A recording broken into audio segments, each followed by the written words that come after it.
கண் வைத்த பின்னாலே கை வைக்க கூடாதா?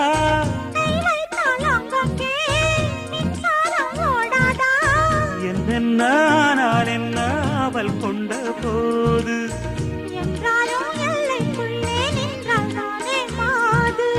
மார் மீதும் தோள் மீதும் சாய்ந்திருக்க